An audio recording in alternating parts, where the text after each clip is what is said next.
know, takes videos of all of these lectures. He took the one of Ambassador Yehuda Avner, who I want to greet, who's here tonight, one of our special guests when he spoke about his book, The Prime Ministers.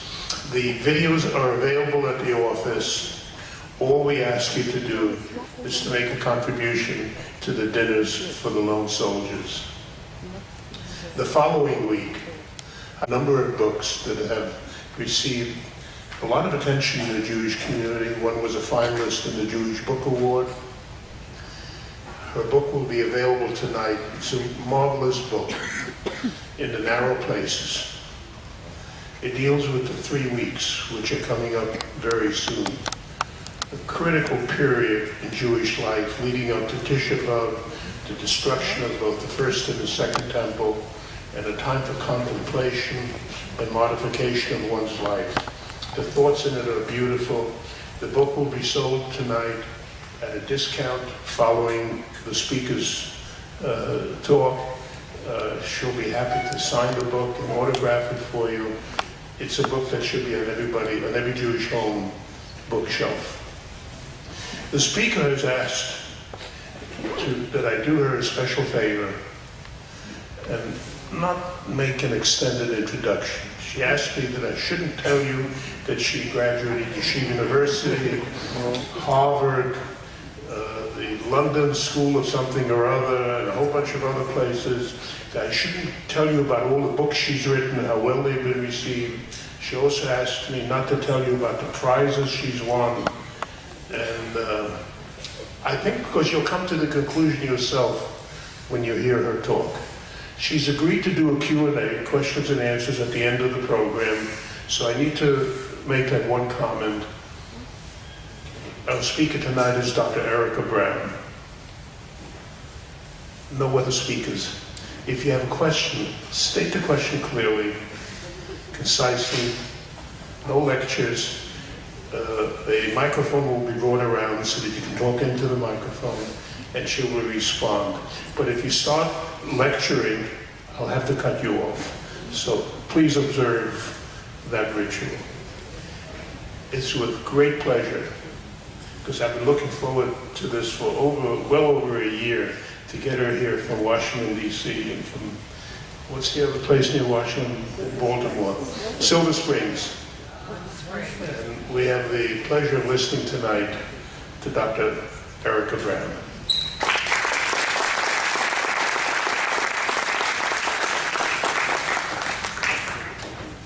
Thank you, Asher, and I'd like to thank my friends my new friends at Koren.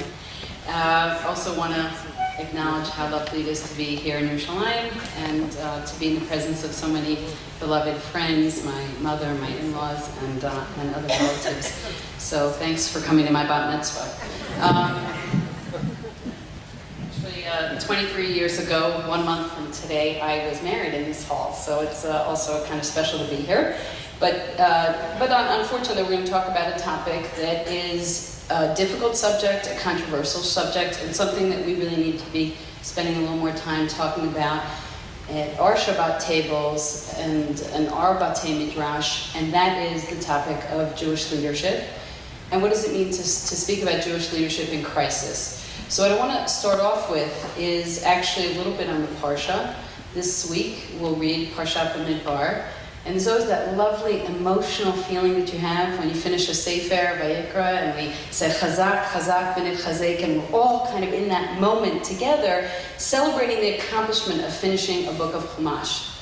And then we get to Sefer Bamidbar, and we notice that after 10 chapters of a tightly organized structure, the camp is organized in a particular way. There's a census. There's the question of where the Machane rests, where the Mishkan rests, and how the Machane is established, with various tribes taking their position, and who's responsible for moving the Machane, and who's responsible for setting up the Machane.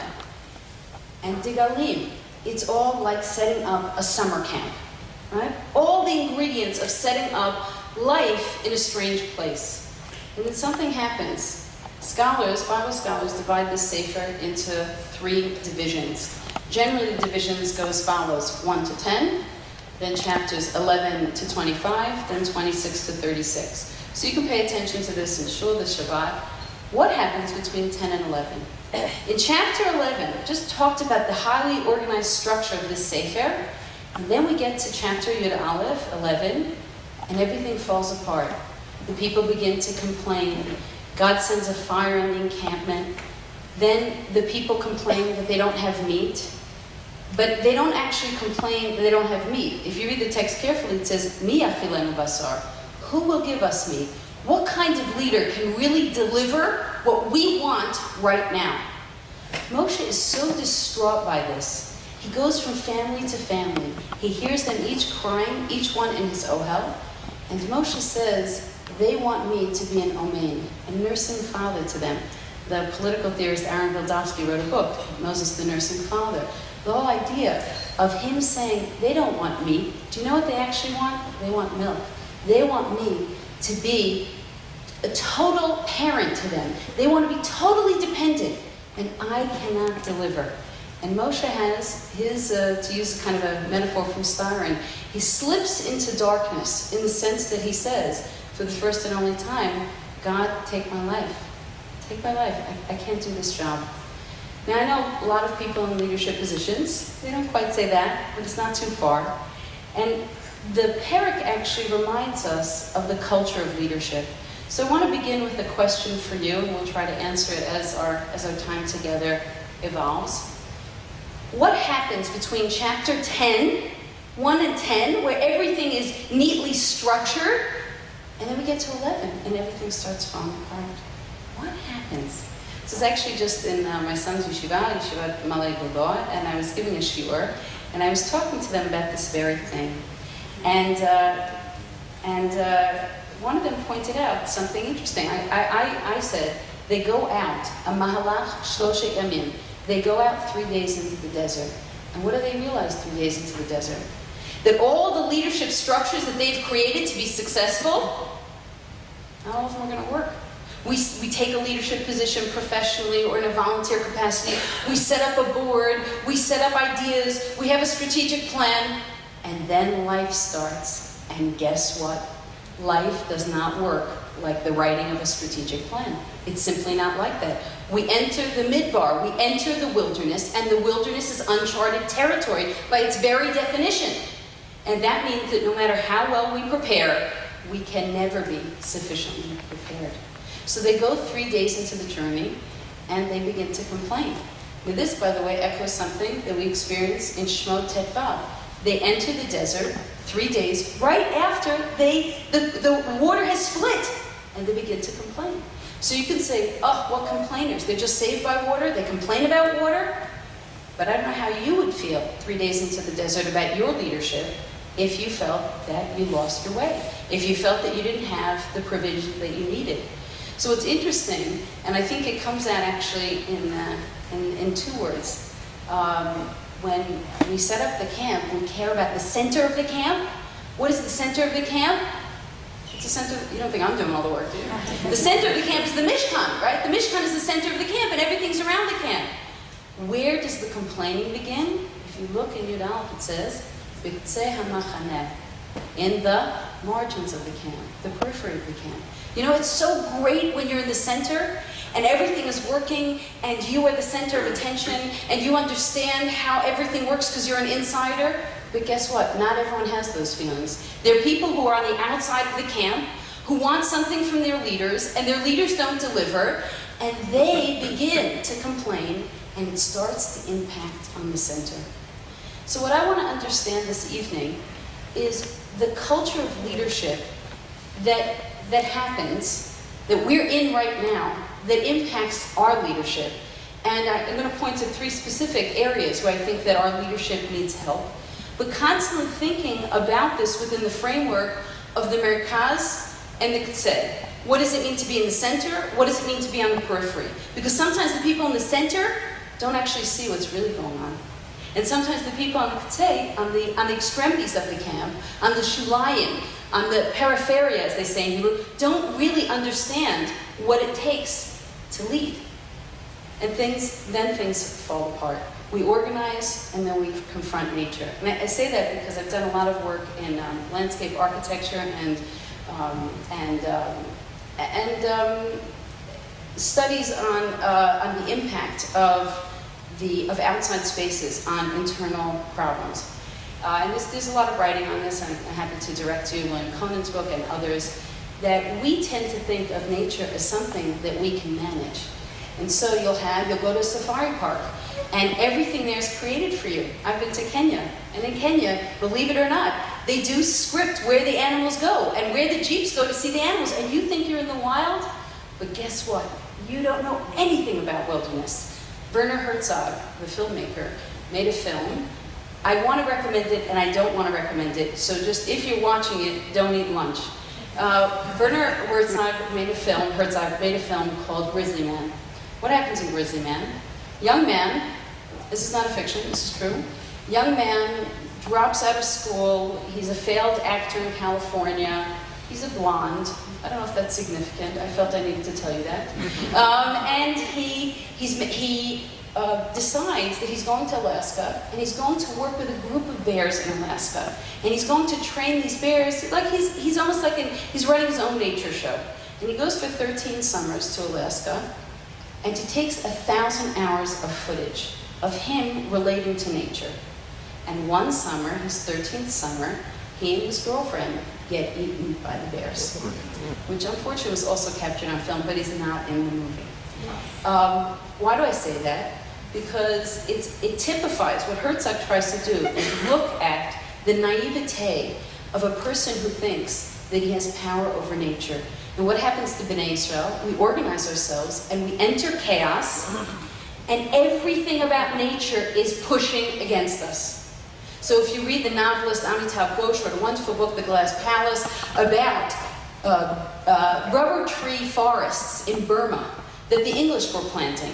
And he talks about what it's like to create something in nature that's artificial and have all of nature pushing back on you all the time. Do you ever garden, right? And you have to take out the weeds. But you can't take out the weeds once. You have to go every day and take them out. Or did you ever look at your kid's closet, right? You clean the closet, it looks like the Gap for 5 minutes, and then it all starts again, because it requires a certain type of vigilance. And we look at Sefer Bamidbar, and we talk about the vigilance of leadership, because it's not enough to organize something. You have to be able, as we call it contingency theory in leadership, to lead in chaos. Because if you can't lead in chaos, you simply can't lead. So I want to describe, since we began with the culture of the Midbar that precipitated a breakdown of leadership. And if I renamed this Sefer, I would probably call or subtitled it Bamidbar, the breakdown of leadership. And I invite you to look at virtually every narrative here is some form of rebellion. Whether it's Korah, whether it's the Meraglim, whether it's Bilam and Balak, whether it's Miriam and Aaron speaking about their brother, there's some questioning of authority, and there's a breakdown of the impact of leadership. So where are we today? Where are we today? That takes us to another story. A story in Shoftim Tet, and that is the Mashal of Yotam. Do you know the people in Sefer Shoftim went from leader to leader, mostly unsuccessful leaders. We have some narratives are a paragraph, some are a few verses, some are a few chapters, and we keep moving on. Avimelech gets positioned as a leader. Yotam, I'll give you all the context, but Yotam disagrees with this. He takes all the people together and he gives them a mashal Yotam, the parable of Yotam. And it reads like the Dr. Seuss story. The trees want to appoint a leader, so they go to the olive tree. And they say, olive tree, lead for us, lead for us. And the olive tree says, why would I give up my shemen? Why would I give up something that I give out, that people really enjoy, to lead? Then they go to the fig tree. And they say, fig tree, lead us. And the fig tree says, why would I give up my sweet fruit for this job? Then they go to the vine. They go to the Geffen. And they say, Geffen, lead us. And the Geffen says, why would I lead you? Why would I give up my wine, which gladdens the heart of people, to do this job? What are they all actually implicitly saying about leadership? It's a lousy job. It's not for me, because I'm too good for it. I'm too good for it. Why would I give up something that I actually get something out of, that actually makes people happy, to take on a role which makes people miserable. If you ever want people not to like you, take a leadership role in your shul, your kids' school. Worse, politics. It's an instant way to ruin your reputation. So they basically all claim, why would I do this to myself? And then they invite the bramble, right? Remember those Roadrunner cartoons with the brambles, right? And they say bramble. The bramble volunteers to lead. The bramble is appointed. And the bramble says, sit under my shade, eat my fruit. And you go, you're a bramble. You have no roots, you have no shade, you have no fruit. Okay, you'll lead for us. So it's a very, very powerful mashal. You can turn to Perek Tet, chapter 9 of Shoftim, and read it yourselves, because it's always impacted me. What is this? What is the culture, the climate in which we lead? And I'm going to give you 3 words that I think describe what we need right now as we unlock what it is that we're messed in right now. The first is sincerity, the second is civility, and the third is integrity. Those are the 3 things that I think have to characterize Jewish leadership, or the hallmark of Jewish leadership: sincerity, civility, and integrity. And I'm going to talk about why each of these is becoming increasingly problematic. On the sincerity front, we all listen to political speeches, and very few of us believe them. Why don't we believe them? You do believe them. You all believe them. It's just me? Why don't we believe them? All right, history has shown it. No more taxes. Remember that one? Right, that was a popular one. History has shown very often, and it's not even long-range history, sometimes in very short-term ways, we understand that people say things for what reason? To get elected.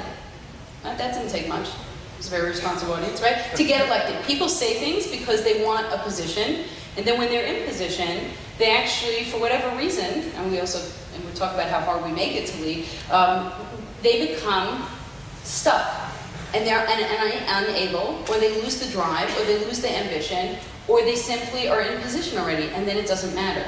We know that most of these speeches are not written by the people who say them. And I write a lot of speeches, so I know. So the idea that somehow we're counting on people to mean what they say what they mean, and to say things, deliver words that will actually take us to another place, and they don't. And actually, you know, if you're looking at leadership literature and patterns in leadership literature of late, there's a lot of work now going on in emotional intelligence and leadership. One of the key thinkers, Daniel Bowman, who's the pioneer in emotional intelligence studies, actually wrote a book, he co-authored a book called Primal Leadership at Harvard, and then 2 of his co-authors went on to write a book called Resonant Leadership. And they discussed the impact of emotional intelligence on leadership, the leader being emotionally in tune with his or her constituents. Part of that has to do with hope. Part of that has to do with the genuine feeling of optimism, that people are taking us somewhere, and that we actually believe that they're going to take us somewhere. And what Goldman says, managing meaning for a group. When a leader is in a room, just think about it, the last time you were at work when this happened, you're at a staff meeting. You perceive who has real power in the room, and even when they're not saying anything, Goldman says, based on various studies, even when they're not saying anything, everyone tries to gauge what are they thinking, what is their response, particularly in an ambiguous situation, right? In that uncharted, that arafel, that fog we were talking about before, that chaos, they're looking at the leader and they're saying, I don't know really what to think, and I'm relying on you to help me determine what I should think, what I should do, how I should respond. And yet, sometimes, those leaders don't deliver. So managing meaning for the group. And so sincerity becomes an issue today, because we believe that most people don't write what they say, and what they say is not actually going to come to fruition. That's a huge problem in leadership. It's so immense, I don't even know where to start with it. Certainly from a Jewish perspective, all of the halachot that we have about the way in which we speak, or I study Nachyomi, so now finishing Mishlei, so many proverbs about the use of the tongue and the abuse of the tongue. You can't escape it. So the sense that have we betrayed our own heritage in not speaking sincerely about what it is that we set out to do. Okay, the second one is civility. So civility is not hard to discuss, or incivility is not hard to discuss. We live in a very entitled culture. So you don't like something in a store, you take it back. This does not work in Israel, by the way. Don't try it.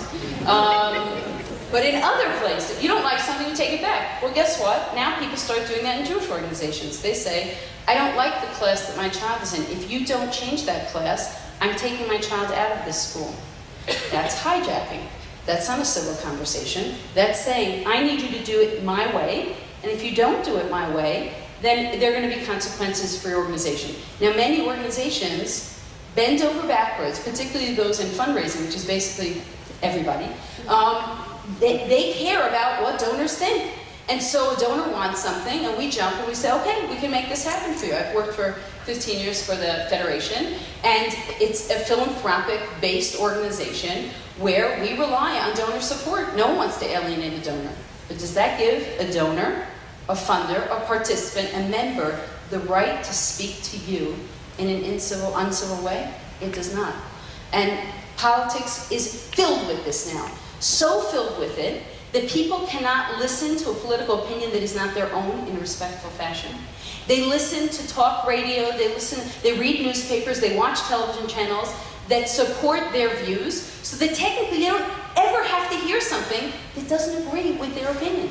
Sociology, we have a term for this, it's called homophily. People love to find other people and attracted to other people who are like them. So you're sitting in a park with your kids, you say, what car do you drive? Well, I drive the same car. Who do you vote for? I vote for the same person. Where do you live? I live on the same street. And you are shocked by this. It is not shocking. It's the way in which we affirm the decisions that we make is by being next to people who choose the things that we choose. It's a very validating experience. But guess what? From a civility perspective, it's a terrible experience for us. It means that we haven't created an environment in which we can speak respectfully and listen, more importantly, listen respectfully to someone else. And our leaders represent this. Our leaders, just as guilty as we are, our leaders are more guilty because they sustain this kind of culture. I want to read to you something which had a huge impact on me. It's a book that I read this year. It's really one of my favorite books on writing by the Israeli novelist David Grossman, who wrote a book called Writing in the Dark. And he wrote an essay called The Desire to be Gisela. And it's such a remarkable story. When he wrote his book, See Under Love, which I imagine many of you have read, wonderful book, he describes the fact that not long after he wrote the book, he's sitting on an Egged bus, and a reader, he listens to the radio, and a reader is reading excerpts from his book, right? So imagine you're sitting on the bus, must be a great feeling, you're sitting on the bus, and you hear that, the bus driver is reading a piece from your novel. Of course, the bus driver instantly turns it off, turns it to like a pop radio station, and he is now insulted because, he was getting into his own novel, and he feels like, how dare you insult me this way? But he catches something in the reading that doesn't make sense to him. He has a minor character named Gisela. She's sitting down at a sewing machine that has a special pedal made by her Uncle Shimmick. And Grossman is listening to this, and he is deeply disturbed because he cannot figure out why there's a special pedal on her sewing machine. He's just not the type of person to include a detail about a sewing machine. And he's so upset by this that he runs home and he opens up the book to check, and he has a moment of great happiness because he remembers why Gisela has a special pedal. Why? He says, I remember being filled with happiness because I had suddenly discovered something simple and profound about writing. He said if he had broken a blind at home or a door handle, his wife would remind him every few days, Jewish women are great at this, every few days to fix it. He would forget about it, and finally when everybody protested enough, he would take care of it. He said, but when I write a story and a short and stocky woman named Gisela walks around in the story, and when I write her, I become Gisela. So even if she's a marginal character, I am totally absorbed in her character, so much so that when I describe her sitting at a sewing machine, I understand that as a short woman, she needs a special pedal. And so he has this discovery about himself as a writer. And he says, I know full well that if I had not added that extra pedal, most of my readers would not have noticed its absence when they read the description of Gisela using the machine. Moreover, I myself, were I to read the excerpt after some time, I wouldn't think anything was missing. Why does he say this? Because he goes on to talk about the fact of how difficult it is for us to embody another person's opinion that is not our own. It's not only in writing, it's in politics, it's in life. He said that that moment gave him clarity on the human capacity to become the other, even if that other is just a fictional character. Wouldn't it be wonderful if in life we could actually leave the self and enter the other in that very specific and detailed way? So that's Glassman. And just a thought about civility, and perhaps a little hint at how to do this a little better than we're doing as leaders and as followers. There's a story about Rav Nachman. He's not the famous Rav Nachman. He's the other minor Rav Nachman. And this is told in a book called Seek My Face by Art Green. And he writes about Rav Nachman. Rav Nachman, the minor, has a shamash. Rav Nachman has a unique capacity, ability, that whenever he sees someone, he sees Yud He Vav He on their face. It's like the glasses that he wears, Yud He Vav He, and that becomes the filter. It's the filter that allows him to see that everyone is created in God's image. He doesn't make it in Rabbanos, never, and he goes into business. And he notices after a little while that he can't see the Yud He Vav He in people's faces anymore. And he becomes distraught. So he hires someone, a shamash. And the shamash's only job is every time he has an interaction with someone, he says, "Where's the Yud He Vav He?" Now that's a different kind of secretary. That's a different kind of personal assistant. It's the personal assistant that reminds us to be our best selves, because we're created in God's image. How could we not think that someone else is? And that has to really drive a lot of the way that leadership takes place, in terms of people modeling as leaders the civil way in which they have to interact with each other. And the last is integrity. And I feel very uncomfortable speaking about this. I wrote a book about it, Confronting Scandal. It was the hardest book to write. It was awful.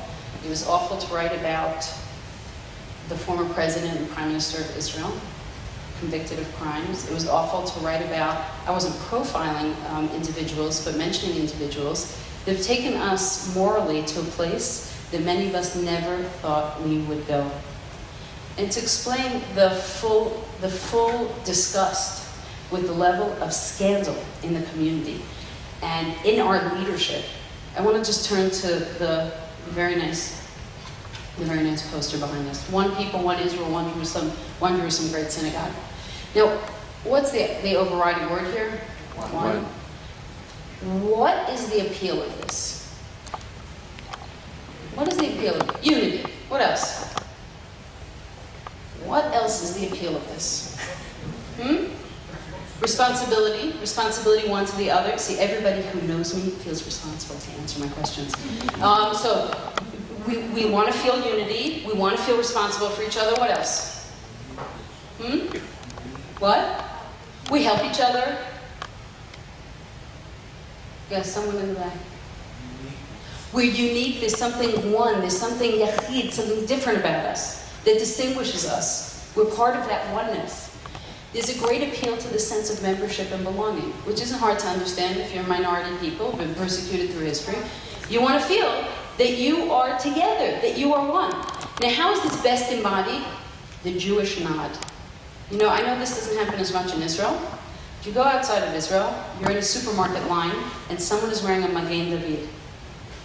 And you feel that you must communicate that you too are Jewish. Right? So, but you don't want to say, "Are you Jewish?" because that's so pastiche. So you go, right? There's like some little wink. It's like a little bodily thing. But there's something that I need. There's some way I need to indicate to you. Right? What's the most boring game in the universe? Jewish geography. Why do we play this game? It is not interesting if you have an aunt that I've never met in Silver Spring. I hate to tell you, it's just not interesting for me. Why do we play this game? And by the way, I heard everybody was playing it before I started. Why do we play this game? Because we want to be this. Because 6 degrees of separation is way too many for us. We want 0.6 degrees of separation. So if I can talk to you enough, I can discover we're related by marriage. You know, I'm so happy. What difference does it make? I don't know. But there's some kind of psychic, we have a word for it. It's called peoplehood. It was only added to the Oxford English Dictionary in 1983. I have a word for it, peoplehood, this idea that we are psychically connected to each other. And I'll give you a great example. My husband is an emergency room physician. I had to get that in for my mother-in-law. And every once in a while, he's going to have a patient. And a patient will come in and see him wearing a kippah in the emergency room and say, "Shalom, doctor." Now, why does someone say, "Shalom, doctor"? Because what they're really saying is, I don't want to wait 4 hours in this emergency room. And you and me, we are one. So I get to skip the line, right?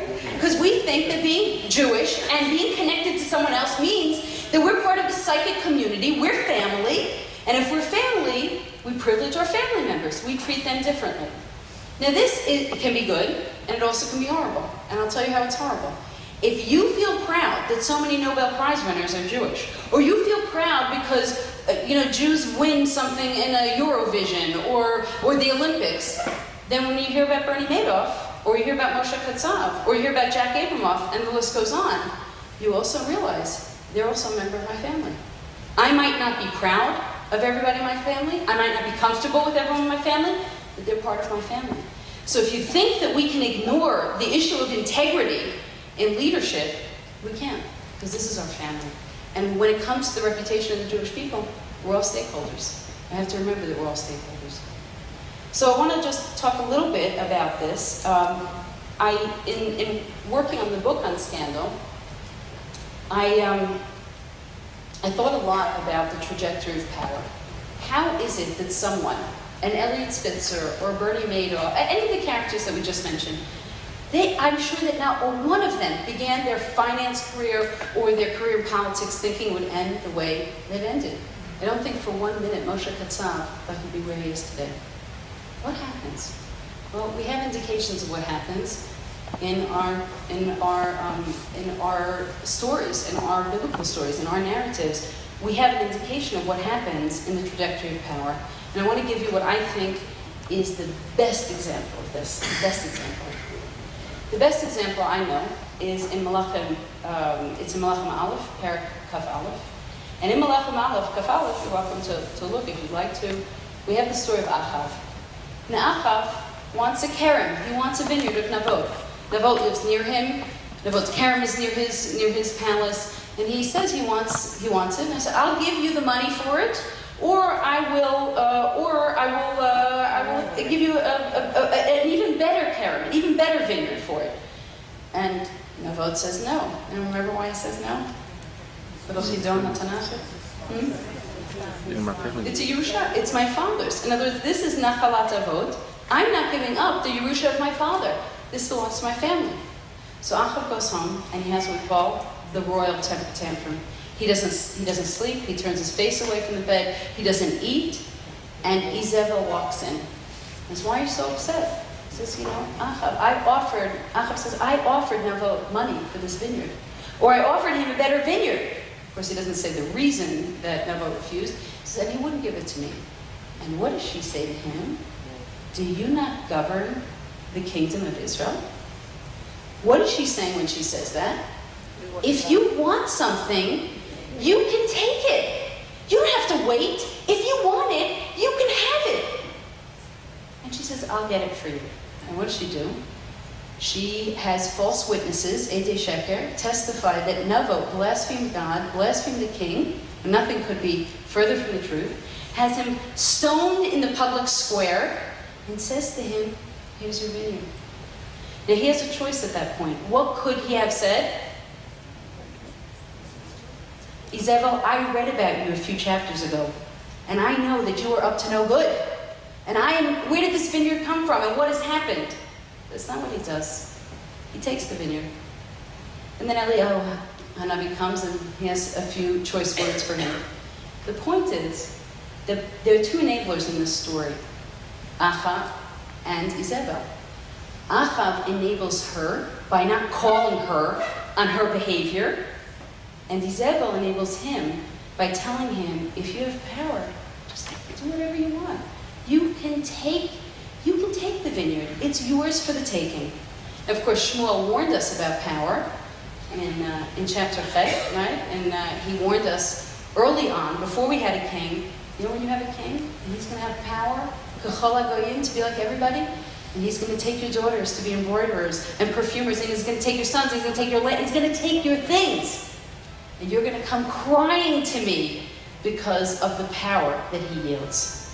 Now, did we not say no cell phones? I think we said no cell phones. All right, I want to read to you something, because it's an astonishing comment about entitlement.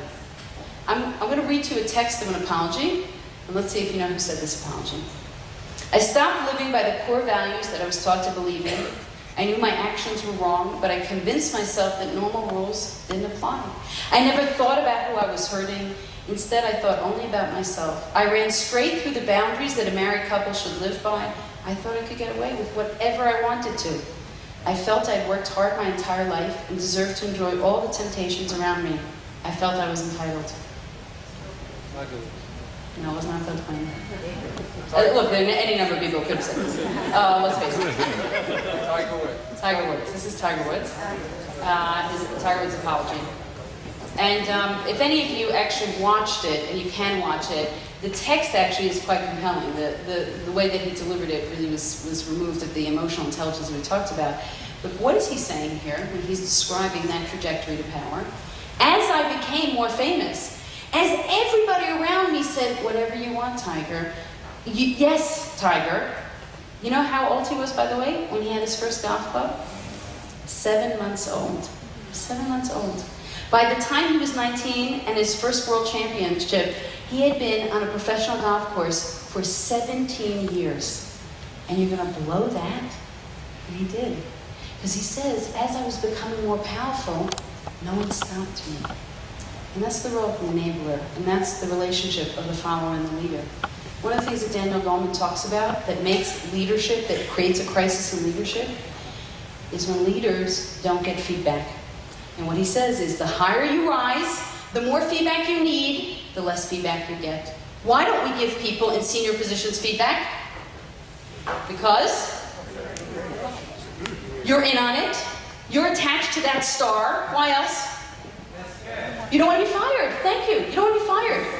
You don't want to change the relationship. You want to stay within that ambit that really helps you be successful, helps you look like a star. Maybe you think that person won't listen to you. You know, they say one of the greatnesses of Lincoln's leadership was he surrounded himself with a cabinet who disagreed with him. You won't see that today. You really won't. People sometimes, but many times, people of power surround themselves by yes men. Not always. Stars, celebrities, and then they get entitled and they say, I just don't know what happened. You can watch it. You can watch a documentary on Elliot Spitzer, Client Number 9.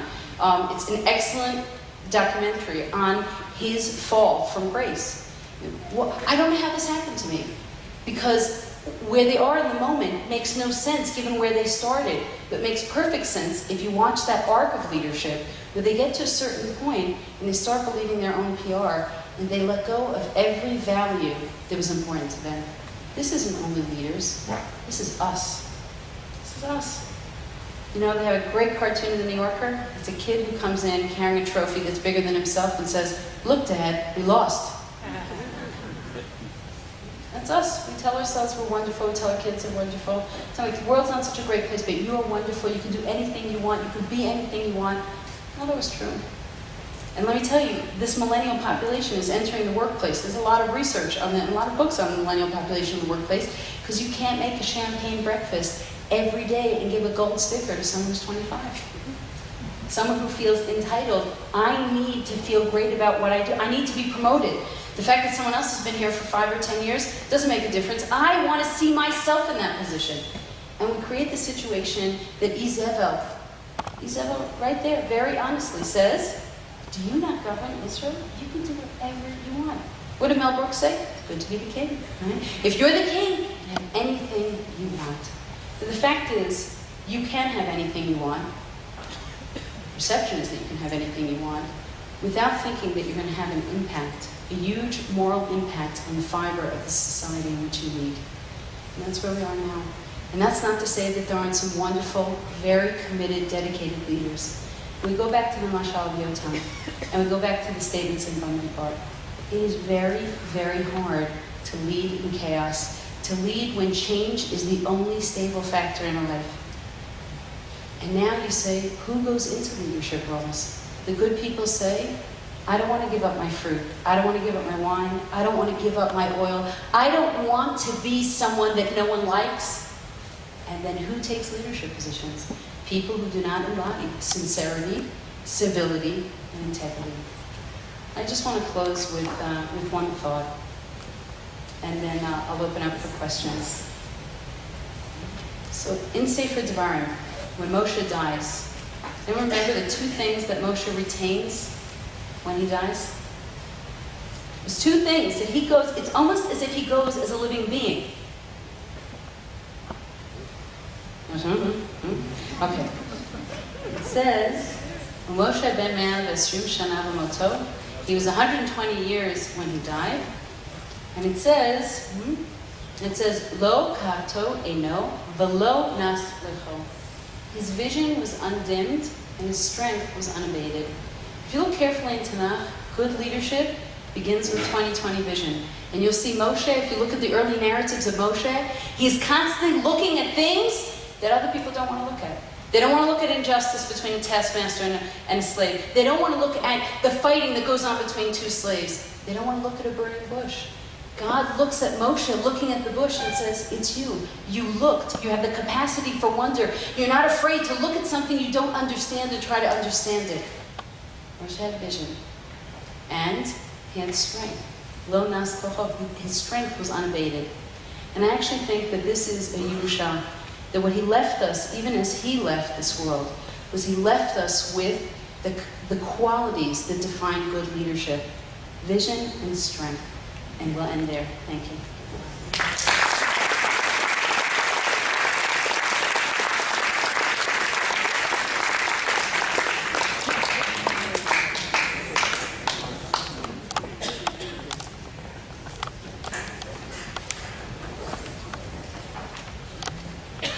I told you you're in for a great evening.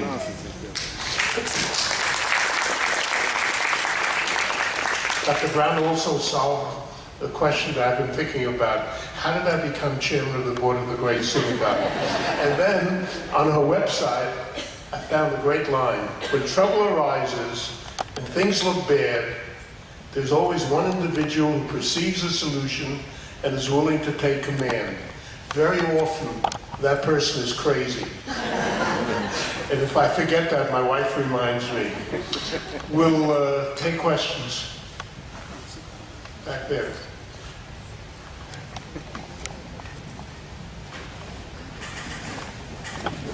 Yes, sir. Thank you for your words. What you described is a model that sounds very similar to the idea of the rabbis making the Talmid Chacham the elite member of society. Can you respond to that? What's the question? Do the rabbis? I'm very much steeped in tradition, so I'm not opposed to the rabbis.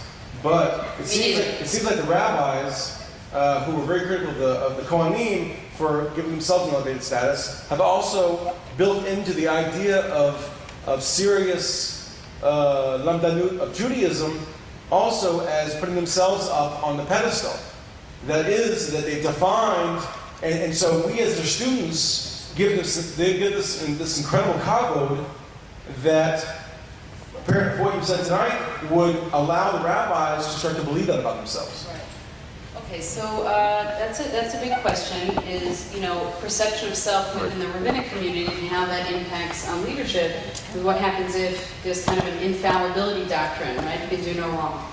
So I want to start off with a perception question. We have a Gemara Brachot that talks about what Talmidei Chachamim, where they should be seen and where they should not be seen, right?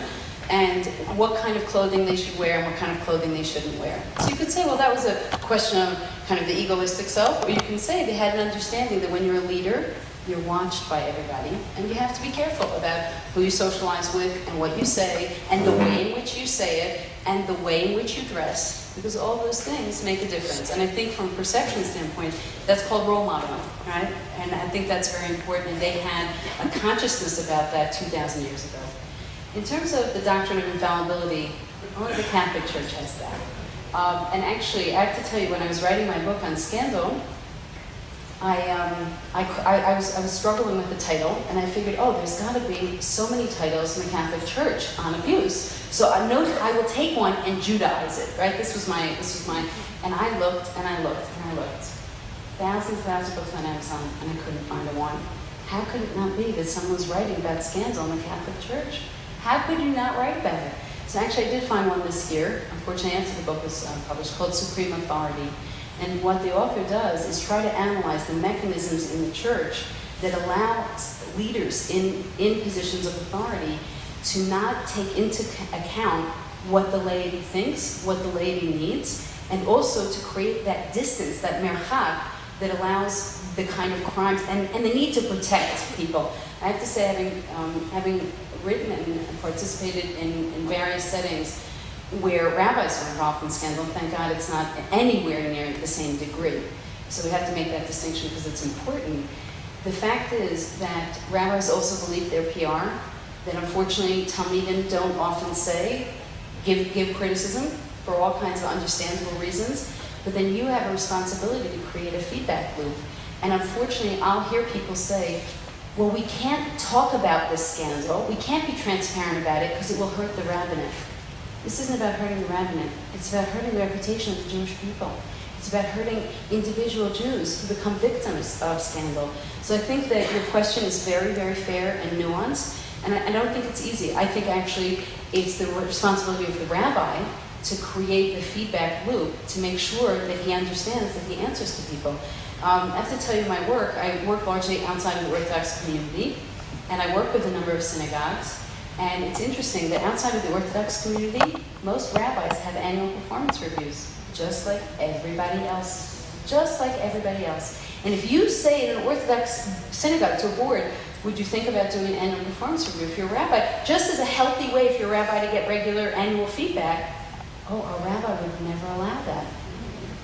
And then you get situations where people have a crisis of a sexual nature, of a financial nature, of another nature, and they simply don't have the language or the form or the structure to address it. So I thank you for your question. Yes, sir. I think even broader than the issue of rabbis or official advisors. Nice and loud. Let's wait for the mic.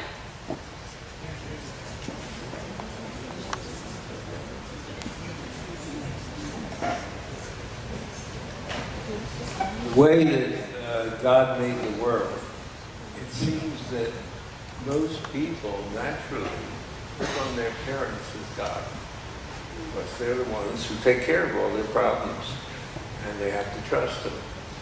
What happens is there's no mechanism to make the child also be able to be critical of the parent and discover indeed if he or she is in a situation of giving their child a bad environment, ineffective family, call it whatever you will.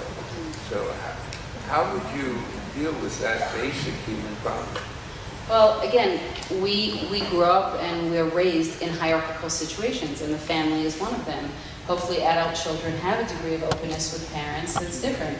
But on the other hand, I'm brought back, again, as a teacher of Tanakh, I'm brought back to a particular moment where Eli, in Perek Bet of Shmuel Aleph, where Eli is told, your sons are scandalous. Your sons are scandalous. And he only hears about this as an old man.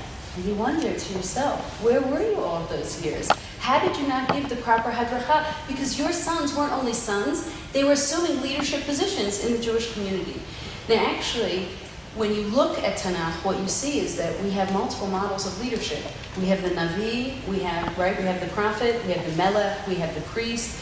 we have the shofet, we have different models of leadership because not every model works at any particular time.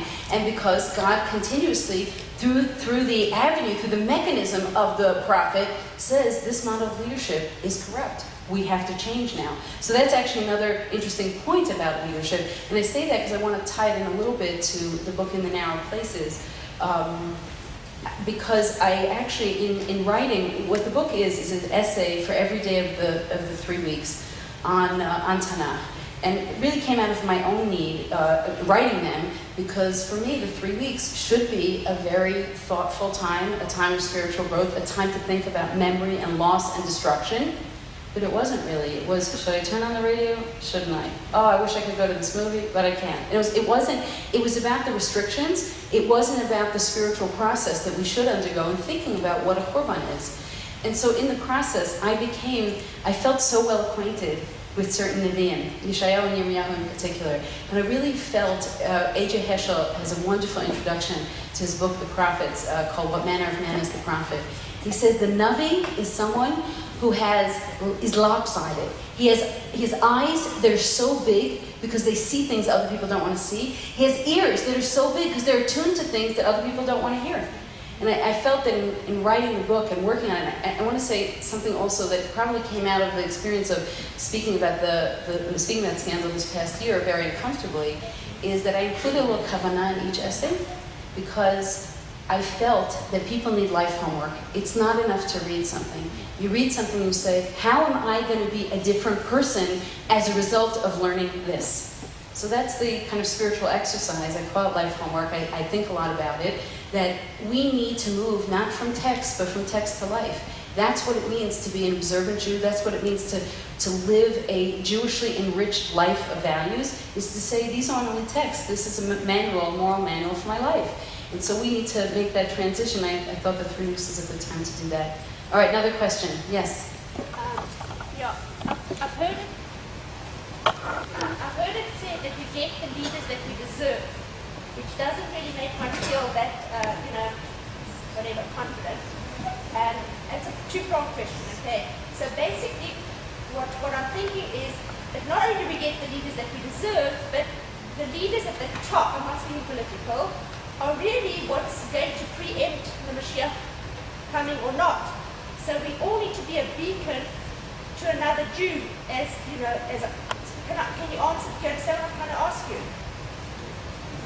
Do you understand what? I teach, but I don't read minds. I would like to, believe me. It would be great with my kids. I'd like you to clarify. Just talk into the mic, please. Sorry, I'd like you to clarify how it's from the bottom up for every Jew to be a beacon and from the top down. Yeah, okay, all right. So actually, in terms of, are we responsible? I mean, you started with, I think, a beautiful and apt statement that we hear often is that we get the leaders we deserve. And I think that was the Mashal of Yotam was basically telling us, you get the leaders you deserve, so you get the bramble, because that's who you are. And I want to take a moment, because the question allows me to segue into, what does it mean to be a good follower? We are very difficult people to lead. I don't know if you want Moshe's job. You can imagine this whole long list of criteria, and on the bottom, remuneration, none. So the idea of really having the capacity to lead and the patience to lead and the intelligence to lead and the goodness to lead is very problematic, and it's getting harder in many ways than it's getting easier. And I say this because I brought up the example of how negative people are. We don't always realize that our negativity makes good leaders say, I don't want this job. I know, personally, president of a day school in America who does not go to shul anymore. He doesn't go to shul on Shabbos because people attack him in shul. I know professionals, Jewish communal professionals, who have left their jobs because people attack them. And they say, I'm not getting paid well. I went into this because of the love of my people, and they're not so lovely.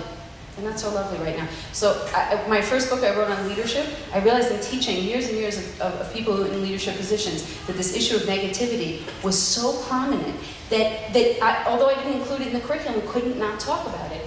And so I devised a list of questions, basically how to manage difficult people, Not that I have any formula, believe me, but the idea of asking yourself certain questions. How many minutes, add them up, have you spent talking and dealing with this person? Add them up and ask, have you made any change in the way that that person thinks as a leader? Have you changed the culture that person operates in so that person can be respectful and use language in a particular way? And I'm going to tell you a story, and it's extreme, but it says a lot about fellowship in answer to your question there.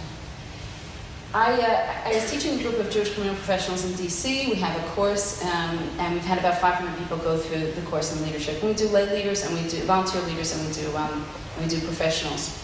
So a woman says, we're talking about this particular issue. She's a camp director of a wonderful camp. And a woman, a week before camp starts, calls up because the bus route for her child has been changed. And a new counselor, who's a college student, answers the phone. And she says, why did you change my kid's bus route? This woman has no idea. She says, I'm so sorry. She says, I want to know what the new bus route is right now. So she tries to find the bus route, and she's not successful. She comes back, maybe a little too late for the call. Says, I'm sorry, I haven't found that information, but I'll get it to you. And the woman spews a string of explicatives at her and says, why should I send my kid to this camp? You don't have your act together, you don't know it, right? And the woman said, I'm so sorry, and she hung up the phone. So this is the camp director in the class. So I said, so what did you do? She said, this young woman, it was a week before camp started, said, I don't want to work here. Crying, how to respond to a woman like this. And the camp director said, well, I called her back, and I said, here's the information you need for your daughter's bus route. And I said, and she said, and then he said goodbye. I said, and what you should have said was, we want to create a nurturing environment for your child because that's the kind of camp we are, and that's why you're sending your kid here. And a nurturing environment is a partnership between campers and counselors and parents. So we'd really appreciate if you could use different language with our counselors because they're here to help your kids feel nurtured. We had that conversation, and that's just an example. But I have to tell you, I spoke at a professional conference 2 years ago, 250 people in the room, and I asked, how many of you have experienced, by show of hands, a gratuitously hostile conversation in your leadership from a lay leader? And every single person, except one, raised a hand. And we made him stand up. His name is Bruce, and we all clapped for him. And I tell you that because these are extremes. But these are cultures where you say, I don't really want to partner with you when you talk to me that way. I don't want to partner with you. Now, what happens to us as followers? We actually betray our best selves as followers, and then the good leaders say, I'll go elsewhere. So in terms of being a shining light, every time you have a positive interaction with the leader, every time you say, you know what, I'm going to show my gratitude. Thank you so much for this service. Thank you so much for what you do for my kids. Thank you for teaching my kid this year. Okay, there are problems, but thank you. I appreciate what you do and who you are and why you lead a mission-driven life, why you're volunteering in this organization. It changes things for people. And sometimes people will say, you're the only person who's ever said that. All right, one more question. Yes? Two boys and two girls. That's right. Can I have them? Wait, here's the microphone. How do you deal with leaders who are rabbis, people, or parents, people who were taught we are taught to look at or relate with kavod? There's a whole body of halacha about how you have to respect parents and rabbeim, and not talking about lay people, but people that you have to respect. And how do you deal with that when there's a problem with their leadership? I think really that was the first question, if you don't mind my saying this. I think that was related to the first question about whether leaders are infallible. And, again, you don't want to diminish from the kavod of a leader, but you want leaders to be open enough to create feedback loops so that they can hear and understand what they're doing, and mechanisms where certain people can speak and make sure that people get the advice that they need. How do you do that?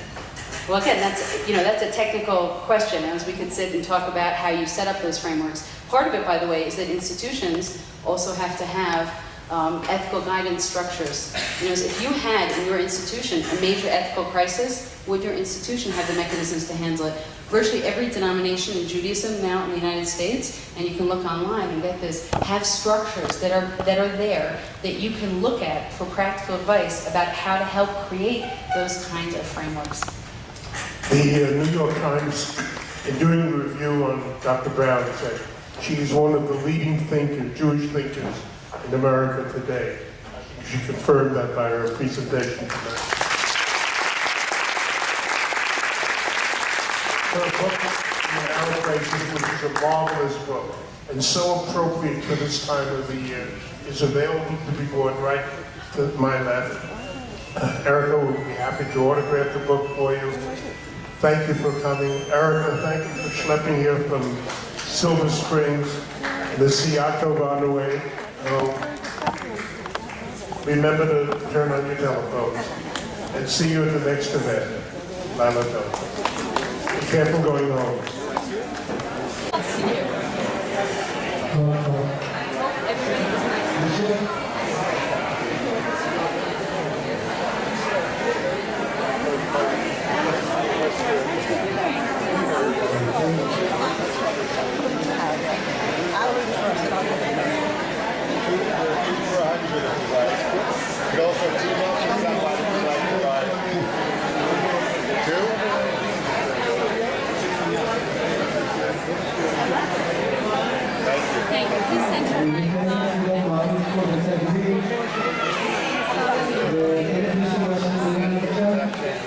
Is that okay? Your family? Yeah. Yeah, brother.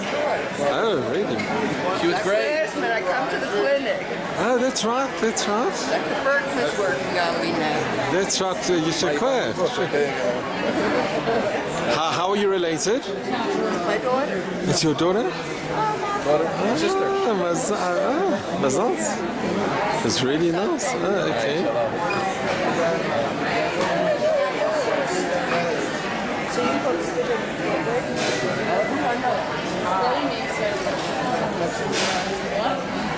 I'm going to wait for Erica, right? I'm going to take a taxi down there. Yeah, sure.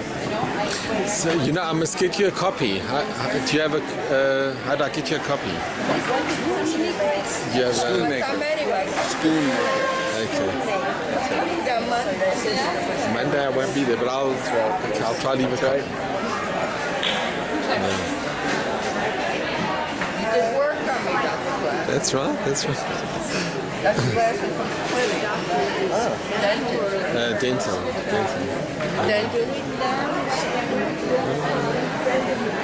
There, I gotta go see more. Terrific. Get us a book. Bring us some. Bring some book. What? Bring some here. Okay, Ma. We'll see you. She has to stay here a while to go. I'll just do this over here.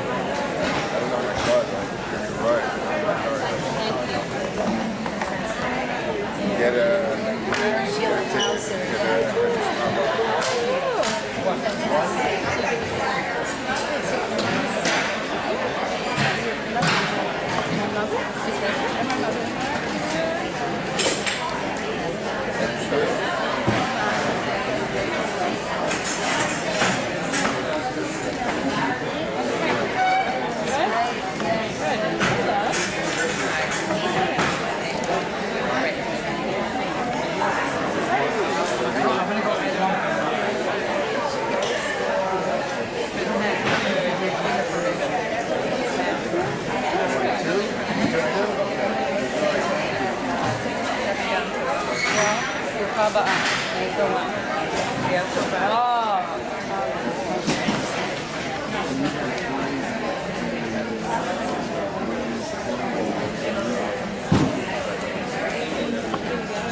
Oh my God.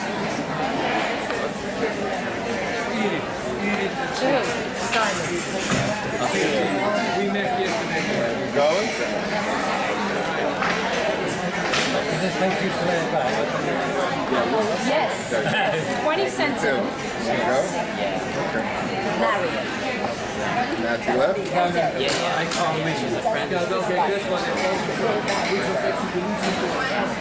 See you tomorrow. Shabbat shalom. Good luck. I did talk to him.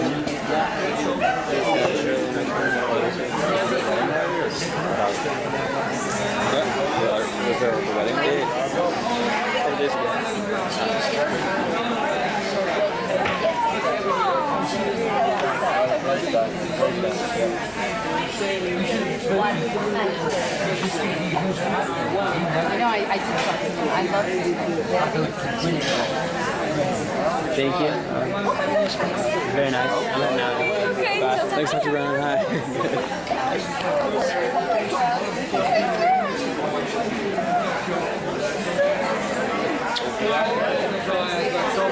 Okay. You must be very proud. That's wonderful. It's fine with me. It's wonderful. It was a wonderful talk tonight. It really was. I tell two friends that we have a problem. Her problem is this. Okay. She's on the one. She's 3.